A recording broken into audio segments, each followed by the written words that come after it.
What's up guys, this is Cher talking, welcome back to my channel. In today's video, let's talk about news for months in SaGa Universe. First of all, we just got the announcement of a new Remembrance battle. This one here, we have to bring poison to kill the boss, because if you keep hitting with normal attacks, it just becomes super hard to fight. We have some characters that can inflict poison for most of the weapons, but not all of them. I'll be talking about this in a different video, but it's just for next month of August. Then we got the announcement of double banners. Yeah, that's right. And these were the banners we were actually expecting. They are kind of reminiscent from summer. So we have here Khalid. We have this character that is related to Sparrow, but he has a different name. And then Noel's daughter. So this banner, we already have the information. And Khalid is a strong damage dealer for lightning slash. Noel's daughter inflicts shadow and cold damage while also offering healings, and this character, Falcon, is really bad. That's right. Then we have the announcement of the other banner, that is the Labelle, Gustav, and Tatiana. Well, this one we still don't have the information, so this will happen in a different video. And there's also the announcement of this new event called Summer Night Party Box, and we have a new bow and a new accessory from the looks of it, alongside all the common rewards like platinum tickets, gold pieces, books, and the likes. The HP cap is only increased by 10 points, so if you don't like, you can actually skip the farming here. It won't change too much. But let's go to Reddit because we have the information on the first banner. Okay, so here we are on Reddit in a post by Hands43. As always, thank you so much for doing this amazing job.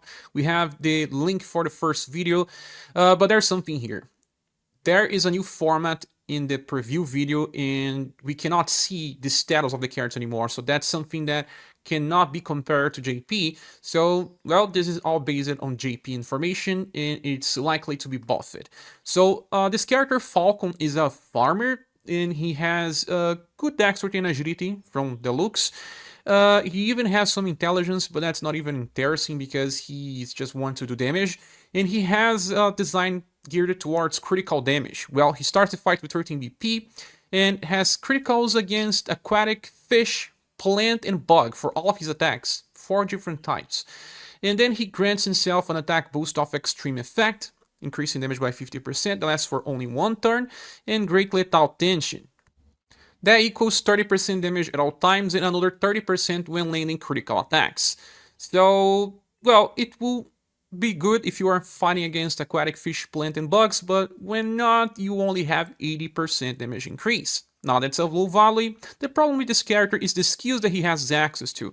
The first one is, I think, the same skill as Robin Liz, a 4 BP AoE attack with only E power that deals pierce and cold damage and has a chance to buff agility. That's why he has some intelligence, but again, this guy does not survive on Remembrance or anything. Look on his endurance and will, they are pretty bad.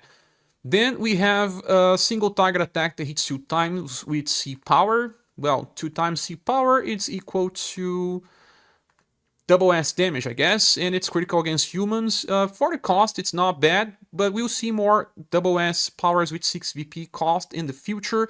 And the last attack is a B power only AoE attack with 8 PP cost, piercing cold again, that's critical to Frog.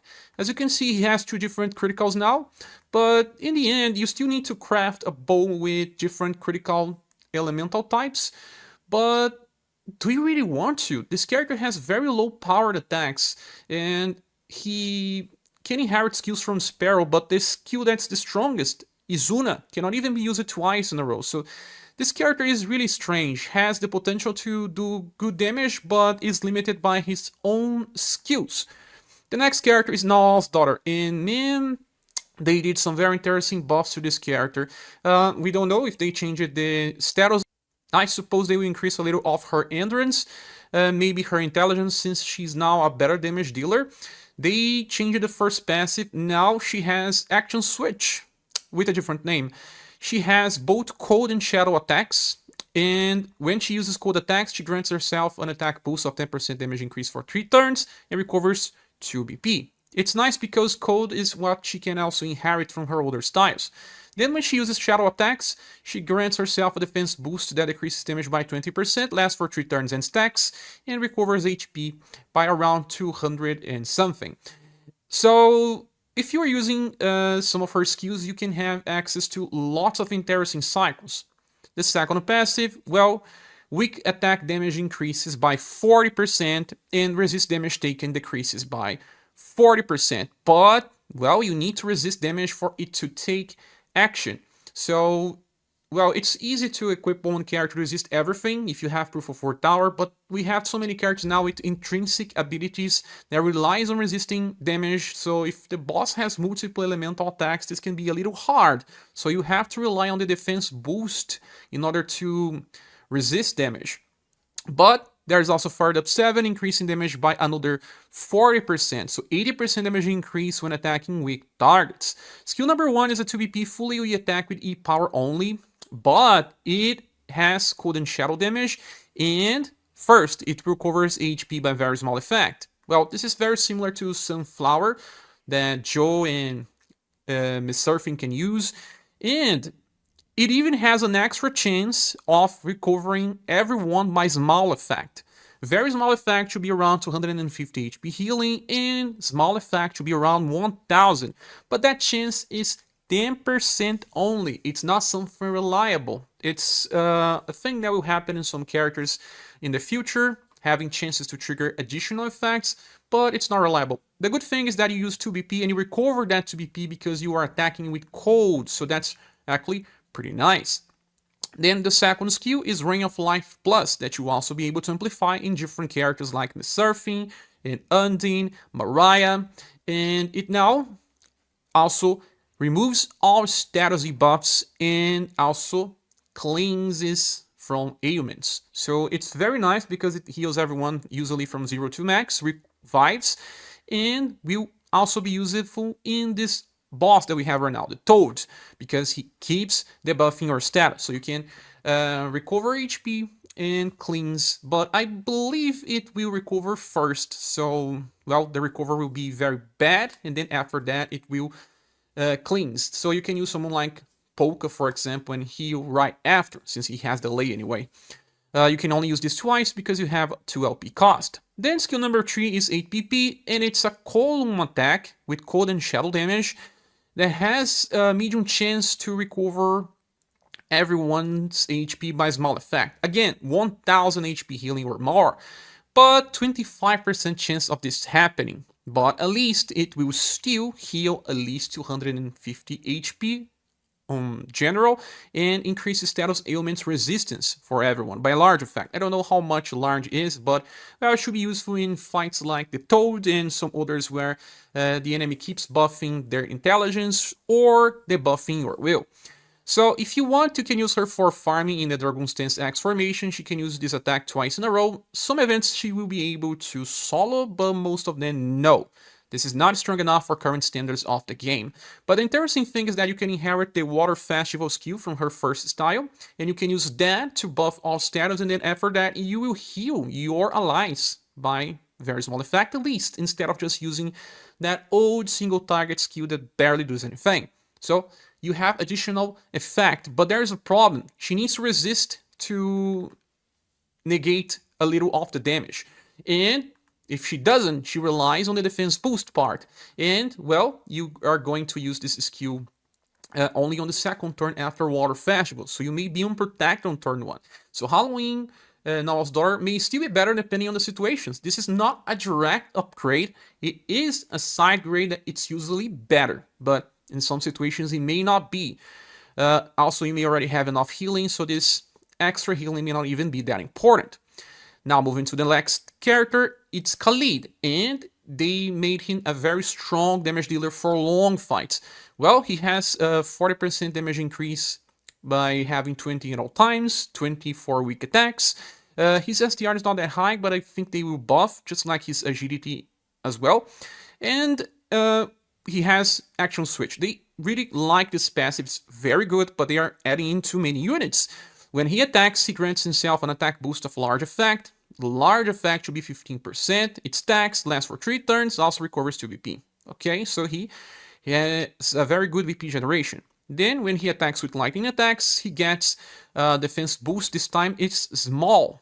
Small should be 15%, if I remember correctly, or 10. I have to check that later. I'll talk about that on the review. Lasts for 3 turns, and he also recovers his HP. So, there's also Intrinsic Sword, another passive that relies on resisting damage to decrease damage by 40%. Also has a chance to evade when you would resist, and increases damage potential by 20. So he has 60% at all times when attacking with targets, at least has a chance to resist or evade. But the good thing is the action switch setup, because it allows him to very good on Remembrance, for example. First skill is an AoE attack with only the power, there's not much damage here, and then he has a chance to stun, also something that you can find in many other units, and then he enters himself a stealth stance. This reminds me of the first Premium Madeline, and this is not really interesting in my opinion. He's not a character that really wants to be on stealth. He actually can reach good defense. The second skill is a B power attack with 2 hits, row and column with slash and lightning. Just like the first skill and the third, you always hit for the 2 elements. Well, this reminds me a little of the second to last black, the one released alongside Monster for News, but in his case it's a 10 VP skill with A power. Here we have B, it was amplified from C power, so I believe it's low end. The damage may not be that high, but the good thing is that because it's 2 hit and they use 2 different skills, you will trigger this effect 2 times. So you recover 7 BP when you use this skill, 2 BP, 2 BP, and then 3 on the end of a turn. So you also stack 2 of the attack boosts of 15%. So he scales super well and can keep using this attack even if you are not taking advantage of the column or row area. So eventually the damage is good enough.